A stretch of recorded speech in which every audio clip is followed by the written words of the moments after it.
Hey guys, welcome back to another video. Today we're going to be taking a look at the most underrated Democratic candidate for the 2028 presidential election. I know that's far away. We haven't even got to the 2026 midterms yet, but I do want to talk about this just because it is live current events that we are seeing uprising candidate among the Democratic base, and that person is Senator of Georgia, Jon Ossoff. Yes, Jon Ossoff, out of all people. He is number one when it comes to fundraising, numbers, money on his side out of any Democrat, Republican, does not matter. Number one goes to Jon Ossoff. He can get the most money. I believe he raised at least of a minimum, at least $30 million alone in his Senate race against Mike Collins. He has all the funds in his side. He's the best Democrat or Republican, does not matter when it comes to the money. He knows how to do it. He knows how to get it done. And he basically has unlimited money. And if he can do that with the Senate race, I believe he can do that if he becomes a nominee in 2028. The Democrats will have so much money on their side, and it's a massive upgrade compared to Kamala Harris, who basically made the Democratic Party broke. She was bad when it comes to campaign funds. So Jon Ossoff, I believe, is the most underrated candidate. Not Pete Buttigieg, definitely not Gavin Newsom, not AOC, but I believe Jon Ossoff. Before we get started with his best pathway to victory in the 2028 presidential election, make sure you guys are subscribed. Click the bell so you don't miss all my content. Press the like button, share this video. Don't forget, we have memberships. If you're interested, you can find the link to that in the description section. So on our political website, yes, we do have our own political website.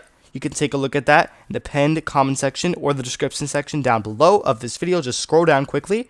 We do currently have Jon Ossoff at a 10% chance of becoming the Democratic nominee. That seems low, but guess what? It's double digits, and not only that, that is second place right behind Gavin Newsom. So we do currently have Gavin Newsom at first place, 21% chance of becoming the nominee. We do have Jon Ossoff in second place. So it's not realistic that Jon Ossoff is the most underrated candidate. So him becoming the nominee for the Democrats in 2028 is not far away. It's not realistic. It's not unrealistic, excuse me. It is realistic. AOC is just at 9%. So she's up there with Ossoff and Newsom and the rest of them. But I think Jon Ossoff, his enthusiasm is rising, increasing. I know he only won by 1 point in 2020, but come on, that was 2020, and his name recognition should be higher now. I think he wins by a few more than that, maybe 3, but potentially 4 points or so. Maybe I'm underestimating it. Maybe he gets like a likely margin of 5 points instead of the lean that I currently have him at. But as of right now, he does have a 10% chance on our website, according to Polymarket, of becoming the Democratic nominee. I expect that number to rise as we get closer to 2028 and past the midterms. So let's begin with this map for his likeliest pathway to victory. It's going to be through the Rust Belt, not the Sun Belt, but still, let's begin with the West Coast. Let's end off with the Northeast, starting off with the state of Nevada. I do believe Jon Ossoff going up against your average Republican. We don't have a specific Republican in this video, but Jon Ossoff versus your average Republican, whether it's J.D. Vance, Vice President J.D. Vance, Marco Rubio. I think either way, Jon Ossoff has a clear shot of flipping the state of Nevada from red to blue. Main reason for that is Donald Trump has totally killed the state. If you think about it, travel at an all-time low, not just in Nevada or the Vegas area specifically, which it hurt that the most, but also all across the United States. I think people in Nevada are pissed. Maybe they like low travel to the Vegas area. Maybe they like that. I'm not quite sure. You have to ask those type of voters. In Clark County, Reno County, I believe Trump may have won that as well in 2024. I can see that flipping back to Jon Ossoff. I think he's a pretty decent candidate to flip Nevada. And keep in mind, when George Bush won it in 2004, I believe, by 3 points, it flipped back to Obama. And yes, it flipped by a tremendous amount, 6 points. That's a swing of 9 points. That's a shift of 9 points. And speaking of Obama, Jon Ossoff is being compared to someone like Obama. And I know the same thing happened with Governor of Pennsylvania, Josh Shapiro. His voice really sounds like Obama at some times, or most of the time. But with Jon Ossoff, I think the enthusiasm is more up there, and I just think he's better, in my opinion, for the Democratic Party. Therefore, I think he can flip Nevada. You saw that shift from Bush to 2004 to Obama in 2008 of a 9-point swing to the left in favor of Democrats in the state of Nevada. I'm not saying it will be a 9-point swing, but you can see that happen. So I believe Nevada could be a blue state in the year of 2028.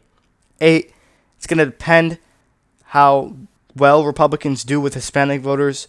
I don't think they will do that well any longer because of what happened with Donald Trump's immigration policies. And by the way, he promised mass deportations. I just want to throw that out there. That has not happened. That has failed to happen. Obama, in fact, deported more than Donald Trump. I know I should not have bring that up, but I just wanted to. Arizona is one state that I think Republicans can indeed hang on to in the year of 2028. I understand the issue of immigration has calmed down a bit because I give Trump credit for the record low border crossings. That is true. But I don't see Democrats winning this state. I just think Trump won it by too much of a margin, too great of a margin, 5 points. That's about a likely margin almost. So I think Republicans can narrowly hang on against Jon Ossoff in the state of Arizona. I would say Arizona's 11 electoral votes will go to the Republicans in 2028 just because the margin Trump won by was very convincing in 2024. Georgia, Jon Ossoff's own home state. He is the current senator here. You obviously expect him to win. By the margin, whether it's likely, lean, tilt, I'm going to say lean for now. Ossoff wins this on the general election by about 3 points. And it's going to be different. It's not, you don't really compare it to the Senate because that's different. Senate and general election is completely different. So it could be potentially a little bit more right on the general election compared to his Senate race. But that still doesn't matter because Georgia is a blue trending state, trending towards the left in terms of demographics. Jon Ossoff does decent, solid among African American voters, especially compared to someone like Pete Buttigieg, who polls like 0%. So don't even get me started. North Carolina is one state I think is not going to move that much. I don't think it's going to get any more red. I don't think it's going to get any more blue. It will get blue just a little bit, tiny bit. Still should be a lean state in the year of 2028. I do think Jon Ossoff is, though, a decent candidate to run for Democrats, for North Carolina specifically, but I don't think it's going to be enough to get the job done. Virginia, I do think is a likely blue state. It's trending towards the left. You saw that in 2025. Abigail Spanberger won, overperformed the polls. Democrats don't typically overperform those polls, and they did, which is good on their part. If that's the case, maybe Republicans are overestimated again in the 2026 midterms. I doubt that will happen. I just think 2025 was a one-off. I don't think Republicans are going to continue to be overperforming the polls. That's typically a Democratic thing to do. But I know Abigail Spanberger approval rating is very low, but that's not going to do anything. It's not going to hurt the Democrats generically in any way for 2028. Virginia should be close to a double-digit state, if not plus 10 for Jon Ossoff in this scenario.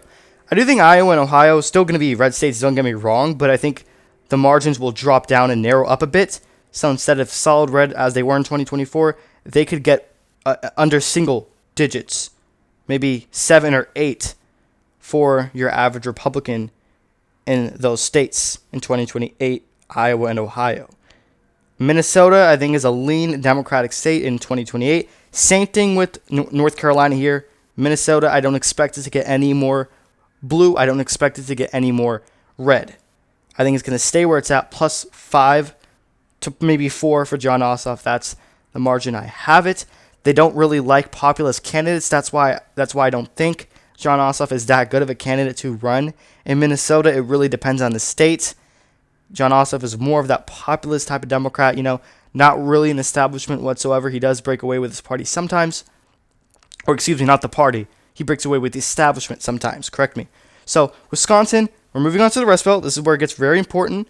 Remember, Jon Ossoff just needs 2 states in this pathway because I do have him winning Georgia and Nevada. Typically, if Republicans are winning Nevada and Georgia, Democrats would need all 3 of the Rust Belt states, but Jon Ossoff just needs 2 of them because I do have him winning Georgia in Nevada, and that's what's great. He comes from a swing state. That is going to benefit the Democratic Party. If they nominate a Democrat from the swing state, whether it's Gretchen Whitmer, I preferred, or Josh Shapiro, or Jon Ossoff, which we're doing in today's video. So Wisconsin, I think, will be the bluest state of the three in 2028. It voted to the left of Michigan and Pennsylvania in the last election. I expect Jon Ossoff to win Wisconsin by about 3 points in 2028. Michigan, I would say +2 for Ossoff. Just maybe Dearborn is a little less generous to Jon Ossoff, but it should still be a Democratic state.